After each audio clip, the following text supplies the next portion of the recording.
I like consistency in the universe. The sky is blue, water is wet. Republicans lie about wanting people to vote. We want everybody to vote. In fact, we encourage more registrations. We want everybody to be registered who's eligible. We want people to register to vote, and we want to encourage them, but we want them to do it correctly. That's nice. They want everyone to vote. That's so different from my experience with real-world Republicans, where they try to put as many obstacles between people and voting. Anyway, Louisiana Republicans have a plan to, how shall I say this, keep tabs on groups that run voter registration campaigns. HB 506, a bill in Louisiana, will require every organization that gets physical voter registration forms to register with the government, and this will be publicly available information. And so when they register with you, that information is made public, right? If that information is public, can another organization go to your website and find out who's been registered to register to have voters right? Yeah, it's a public record. Yes, you heard that right. The crazy people who have spent the years since the 2020 election terrorizing election workers are now going to get the following pieces of information. What organizations are running voter registration drives? How often do they have voter registration drives? And finally, how many applications they get. If that sounds like a government-sponsored hit list for conservatives to go after, good job, that's actually what it is. This is Louisiana Secretary of State, Republican Nancy Landry. She's behind the push for HB 506. She's a 2020 truther and an idiot. In her 2023 campaign ad, she demonstrates both. Election night, November 2022. Millions of Americans sat perplexed as states like Arizona or Pennsylvania hadn't finished counting their votes. That's right, she got the year wrong in her campaign ad, citing 2022 as the presidential election year she's upset about. She's probably going to be very confused this November when she finds out people are voting for president. From her perspective, the last one was only 2 years ago. And it doesn't get any better when she uses a clip from Dinesh D'Souza's widely discredited 2020 election conspiracy documentary, 2,000 Mules, in her campaign ad, which is a big negative when you consider that Nancy Landry oversees elections in Louisiana. But perhaps you think I'm being too hard on Nancy. Perhaps you think I'm like State Representative Denise Marcel, who asked the most brutal gotcha question I've ever heard. Truly, it is devastating. I mean, how is the Louisiana Secretary of State, Nancy Landry, who oversees elections, supposed to know the answer to the question, what constitutes a voter registration drive? What constitutes a drive? I need a drive defined. What constitutes that? I don't think drive is defined in the law. What an amazing gotcha question, asking the Secretary of State what a voter registration drive is.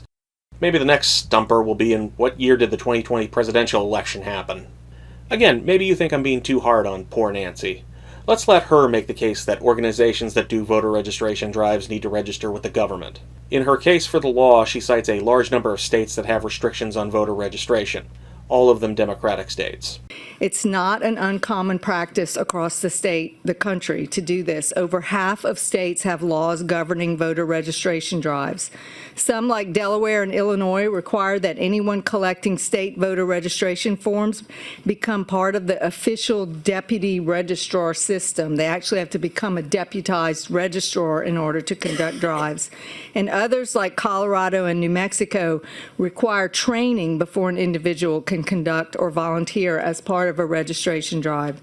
And still more, like California, Nevada, and 5 other states, require groups to pre-register before conducting drives. Okay, we both know that she told a bunch of lies, so I'm going to go through them as quick as possible so we can keep moving. I'm pulling my information from the National Voter Registration Day website, and although it is dated 2022, I don't believe the information has changed that much. She says that in Illinois you need to be deputized by the state to collect voter registration applications. This is false. You can distribute and collect voter registration applications without being deputized. She says that in California and Nevada, you need to register with the state before conducting a voter registration drive. This is also false. You only need to register with the state if you request 50 or more blank voter registration applications. And 5 out of the 6 states, California, New Mexico, Colorado, Illinois, and Nevada, have some sort of automatic voter registration, where, for example, if you get a driver's license and are eligible to vote, you are registered to vote. By the way, guess what Louisiana doesn't have? Any form of automatic voter registration. I wonder why Nancy's not pushing for that. It's quite the mystery. I mean, she does want people to vote, right? We want everybody to vote. In fact, we encourage more registrations. We want everybody to be registered who's eligible. We want people to register to vote, and we want to encourage them, but we want them to do it correctly. Anyway, I'm a lot more okay with restrictions from any state that makes a real effort to get voters registered, like all the states she named, versus Louisiana, which seems to be making a very large effort to prevent people from registering to vote. It's the difference between carefully regulating and recklessly obstructing. Moving on, Nancy used training as part of her justification for HB 506. Others, like Colorado and New Mexico, require training before an individual can conduct or volunteer as part of a registration drive. Offering training seems like a good idea. Part of the case for the bill was that some organizations were doing voter registration wrong, and registering would allow the Secretary of State's office to get in contact with them to fix what they were doing wrong. When we get complaints about the way they're doing it and they're doing it wrong, we know we can find out who it is, and if they register, we have a way to contact them. Right now, we have no way to contact them other than getting our investigators to get in a car and drive around town and try to find them and tell them they're doing it wrong. This will give us a contact to call and say, you know, hey, you're doing this the wrong way. Can we please instruct you on how to do it correctly so that these people can actually vote at the next election? Well, I definitely want them to vote. Yeah, so we I definitely want them to too, vote. and that's what we're trying to be on top of it when they're doing it wrong, and to give them best practices and to let them know what the laws and rules are. I think a good compromise, if Republicans were actually serious about making sure voter registration drives were conducted correctly, is to offer regular trainings. That way people could have the opportunity to know the right way to do things. Representative Marcel offered an amendment requiring the Secretary of State's office to offer training. If we're going to require people to register, I think there should be some training component to it versus them having a sheet of paper that they would have to read. And I don't think that's onerous. I don't know how long it would take. And further, I believe that, well, that's just on my amendment. And I just think more training needs to be done throughout the state. And I certainly want the same thing that you want. I want people to be able to vote. Again, I think this is a happy compromise. It's also in line with the case for this bill, as Secretary Landry specifically cited training when speaking of the necessity for the bill. Others, like Colorado and New Mexico, require training before an individual can conduct or volunteer as part of a registration drive. If you want to make sure people could register to vote, as Landry says she does, we want everybody to vote. In fact, we encourage more registrations. We want everybody to be registered who's eligible. We want people to register to vote, and we want to encourage them, but we want them to do it correctly. then this is a slam dunk. If, on the other hand, Landry doesn't care anything about getting people registered to vote, and instead is only pushing this measure as a way to get a hit list of voter registration organizations, she'll oppose it. Okay. It would be more onerous to require them to attend a training session when they can just read the packet that has the information clearly written out for them. And that's all we want. We just want them to know the laws and the rules. Yes. Big shock. She was lying about everything. Actually, it's worse than that. When Chico Yancey, the policy director for VOTE, an organization dedicated to empowering formerly incarcerated people, comes up to speak, that whole shtick where she talks about how she wants everyone to vote, we want everybody to vote. In fact, we encourage more registrations. We want everybody to be registered who's eligible. We want people to register to vote, and we want to encourage them, but we want them to do it correctly. is exposed as transparently false. Just a quick question. Since 2018 and we passed a law in 2019, you were able to get your voting rights back. Have you seen anything in terms of education as it relates to felons being able to vote other than vote doing it?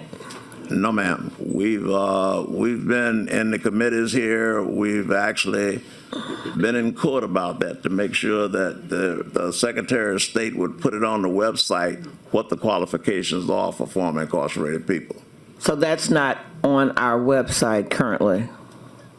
Well, I haven't looked at it this morning, but no. And is that something you would like to see happen?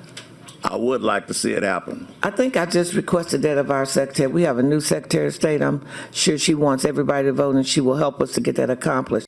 You know, I've heard that she wants everybody to vote, but I'm a little more skeptical every time I hear it. It seems like she has a hidden agenda with different goals. To wrap all this up, And so when they register with you, that information is made public, right? If When that they information is public, Is this can public record? another organization go to your website record. and find out who's been registered to register to have voters right? Yeah, it's a public record. the Louisiana Secretary of State, Nancy Landry, is putting together a public hit list of organizations that register people to vote for conservatives to go after. She is doing this by putting the onerous requirement of having people to register with the Louisiana Secretary of State's office every time they pick up forms. Now, there is a workaround. If all these voter registration groups switch to using tablets to electronically register voters, they aren't required to register.